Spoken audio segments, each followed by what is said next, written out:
सखिनेटीपल्ली नाम के एक गांव में सोमैया नाम का एक मेहनती आदमी रहता था। सोमैया कोई बेवकूफ नहीं था, लेकिन वो बहुत जिद्दी स्वभाव का था। उसकी पत्नी का नाम लक्ष्मी था। पूरा गांव सूखे की मार झेल रहा था, लेकिन सोमैया के घर के पीछे का छोटा सा बगीचा लक्ष्मी की कड़ी मेहनत की वजह से हरा भरा और लहलहा रहा था। वहाँ उसने बैंगन और भिंडी के पौधे लगाए थे। घर की छत पर उसने लौकी की एक बेल भी चढ़ा दी थी। पड़ोस में रहने वाली साया मम्मा हाथ में एक खाली बर्तन लिए वहाँ आई। अरे लक्ष्मी, पूरा गांव इस धूप में झुलस रहा है, पर तेरा ये बगीचा इतना हरा भरा कैसे है? इन बैंगनों को तो देख, कितने चमक रहे हैं।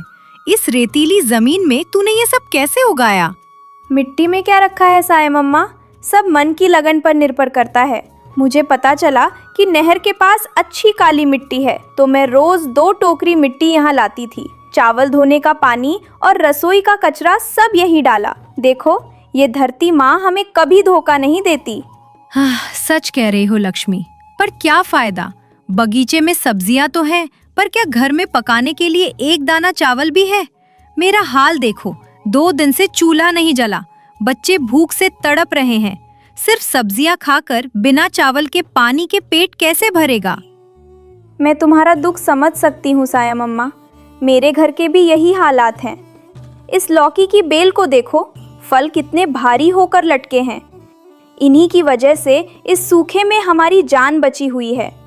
पर ये सचमुच दुखद है कि पीने के लिए अनाज का एक दाना भी नहीं है। सोमैया जी 2 सिक्के लेकर बाजार गए हैं। राह देख रही हूँ कि कुछ लेकर आएं।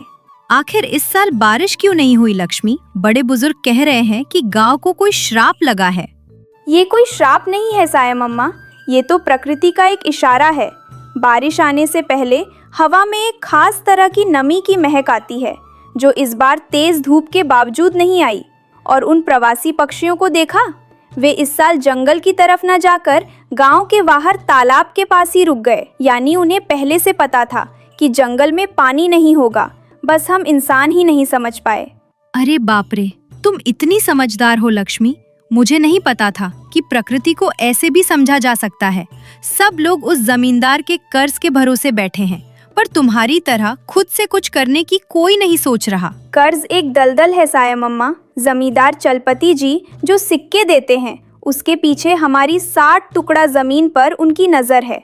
अगर हमें इस सूखे से लड़ना है तो एक दूसरे की मदद करनी होगी। ये लो, ये 4 बैंगन और लौकी का टुकड़ा ले जाओ। चावल नहीं है तो क्या हुआ, इन्हें ही उबाल कर खा लो, थोड़ी ताकत आएगी। तुम तो देवी हो लक्ष्मी। तुम्हारे पास खुद कुछ न होते हुए भी तुम मुझे दे रही हो। ये सूखा कब तक रहेगा पता नहीं, पर तुम्हारे जैसी सहेली का होना मेरा सौभाग्य है। इतना कहकर वो वहाँ से चली जाती है। दूसरी तरफ सोमैया कांपते कदमों से जमींदार चलपति के पास गया। मालिक प्रणाम, इस महीने की मजदूरी के पैसे लेने आया था। घर में खाने को एक दाना भी नहीं बचा है। मजदूरी के पैसे? अरे सोमैया, तुझे शर्म नहीं आती? उस कर्ज का क्या हुआ जो तूने खेती के लिए मुझसे 15 सिक्के लिए थे? उसे चुकाए बिना मजदूरी मांग रहा है। मेरा पैसा मुझे कब मिलेगा ये बता। अरे मालिक, मुझे उम्मीद थी कि इस साल अच्छी फसल होगी, पर बारिश न होने से सारी लागत मिट्टी में मिल गई। अगले साल फसल होते ही ब्याज समेत चुका दूंगा। कृपया इस बार मजदूरी के पैसे दे दीजिए। अगले साल तक कौन रुकेगा बे? मुझे मेरे पैसे अभी चाहिए। एक काम कर, जब तक कर्ज नहीं चुकता तू मेरे खेत में बंधुआ मजदूरी करेगा। तुझे एक पैसा भी नहीं मिलेगा, सब कर्ज में कटेगा। बोल, क्या कहता है? मालिक, घर में गाजी बनाने के लिए भी अनाज नहीं है। ऐसे में हमारी भूख कैसे मिटेगी? मेरी पत्नी लक्ष्मी घर पर भूख से बेहाल है। मैं आपके पैर पड़ता हूं मालिक, इस एक बार मदद कर दीजिए। उस पल सोमैया को अपनी पत्नी लक्ष्मी की कही बातें याद आईं। ठीक 3 महीने पहले जब सोमैया बीज खरीदने की तैयारी कर रहा था, तब लक्ष्मी ने उसे रोका था। सुनिए, मेरी बात मानिए। इस साल हम खेत में बुवाई नहीं करेंगे। बारिश ठीक से नहीं होगी। कर्ज लेकर मेहनत करने से हमारे हाथ कुछ नहीं आएगा। क्या पागलपन है लक्ष्मी? आसमान में बादल छाए हैं, बारिश क्यों नहीं होगी? पड़ोसी नागैया बीज बो रहा है तो मैं भी बोऊंगा। आसमान की तरफ देखो, सब ठीक है ना? सिर्फ बादलों को देखकर बारिश का भरोसा मत कीजिए। सुमैया इसी सोच में डूबा रहा। चलपति ने उसे खोया हुआ देखकर जोर से चिल्लाया। अरे सोमैया, वहां खड़े खड़े क्या सोच रहा है? अरे सुमैया जमींदार के पैरों में गिरकर रोने लगा। चलपति ने आखिर में दया दिखाने का नाटक करते हुए एक काम सौंप दिया। अच्छा ठीक है, इतना रो रहा है तो एक काम कर, गांव के बाहर मेरे गोदाम से कद्दू की बोरियां उठाकर मेरे घर पर रख दे। ये काम पूरा करेगा तो ले ये 2 सिक्के दे दूंगा, पर पुराना कर्ज वैसे ही रहेगा।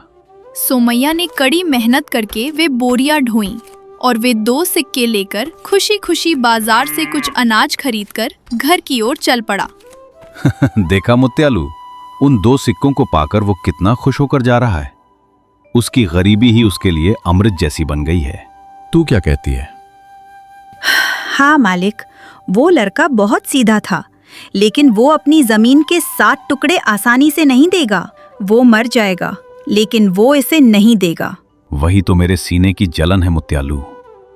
चारों तरफ मेरी 100 एकड़ जमीन है और उसके बीच में उसकी वो 7 टुकड़े की जमीन एक हरे रत्न की तरह चमकती है। वो जमीन मेरी मुट्ठी में आनी चाहिए। इसके लिए उसे और गरीब होना होगा, भूख से तड़पना होगा। जब घर चलाना मुश्किल हो जाएगा और कर्ज नहीं चुका पाएगा, तब वो सड़क पर आ जाएगा। फिर हार कर वो जमीन के कागज मेरे पैरों में डाल देगा। ये सूखा हमारे लिए भगवान का वरदान है मुत्यालू। उसे और मुश्किलों में ढकेलो, तभी वो मिट्टी मेरी होगी। आप बिल्कुल सही कह रहे हैं मालिक, आप 100% सही है। और जब वो अपना कर्ज नहीं चुका पाएगा तो वो जमीन निश्चित रूप से हमारे खाते में आ जाएगी। रात के अंधेरे में सुमैया और लक्ष्मी बैठकर गांजी पी रहे थे। सुमैया सिर झुकाए बैठा था। लक्ष्मी, मुझे माफ कर दो। तुम्हारी बात ना मानकर मैंने बहुत बड़ी गलती की। मेरी जिद ने हमारे घर को इस हाल में पहुंचा दिया। उस जमींदार का कर्ज चुकाने का कोई रास्ता नहीं दिख रहा। आप परेशान मत होइए। आपने जो भी किया हमारे घर की भलाई के लिए ही तो किया था। आपको उम्मीद थी कि फसल अच्छी होगी तो दुख दूर होंगे। अब भी आप मेरी बात मानने को तैयार हैं? ये मेरे लिए 10,000 सिक्कों के बराबर है। हाँ लक्ष्मी, अब से तुम जो कहोगी मैं वही करूँगा। लेकिन लक्ष्मी, मुझे एक बात पूछनी है। तुम्हें इतनी पक्के तौर पर कैसे पता था कि बारिश नहीं होगी? क्या किसी ने तुमसे कहा था? मुझे किसी ने नहीं बताया। बचपन में मेरी दादी जो कहानियाँ सुनाती थी उनमें एक राज था। वो कहती थी, लक्ष्मी, हमारा माहौल ही हमें सब कुछ बता देता है।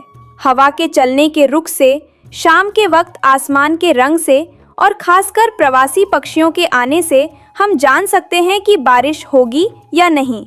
वो कैसे लक्ष्मी? बारिश आने से पहले हवा में एक खास तरह की सौंधी महक होती है जो इस बार नहीं थी। और प्रवासी पक्षी इस साल जंगल की तरफ न जाकर गांव के बाहर तालाब के पास ही रुक गए।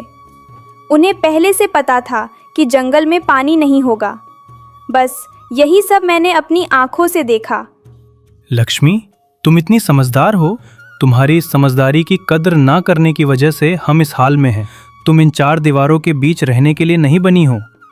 एक दिन हमारे दिन जरूर बदलेंगे, मुझे पूरा भरोसा है। बस कीजिए अपनी तारीफें।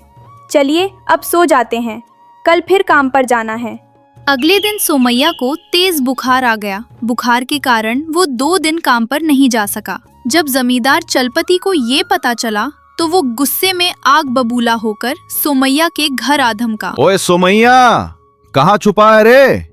2 दिन से मेरे खेत पर आए बिना घर में चादर तान कर सोया है। मेरा कर्ज कौन चुकाएगा बे?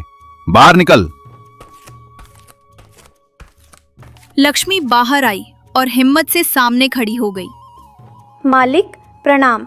मेरे पति की तबीयत ठीक नहीं है। उन्हें बहुत तेज बुखार है, इसीलिए वे नहीं आ पाए। बुखार? मेरे कर्ज के आगे बुखार की क्या औकात है? अगर वो ऐसे घर बैठेगा तो मेरा 15 सिक्कों का कर्ज कैसे उतरेगा? तुरंत उसे बाहर बुला, नहीं तो मैं तुम्हारा घर जब्त कर लूंगा। सुमैया कमजोरी से कांपते हुए बाहर आया। गांव के सभी लोग ये देख रहे थे। मालिक, मुझ में बिल्कुल हिम्मत नहीं है। मालिक 1 मिनट, मेरी बात सुनिए। आप जो 15 सिक्कों के कर्ज की बात कर रहे हैं, जरा उसका हिसाब तो समझाइए।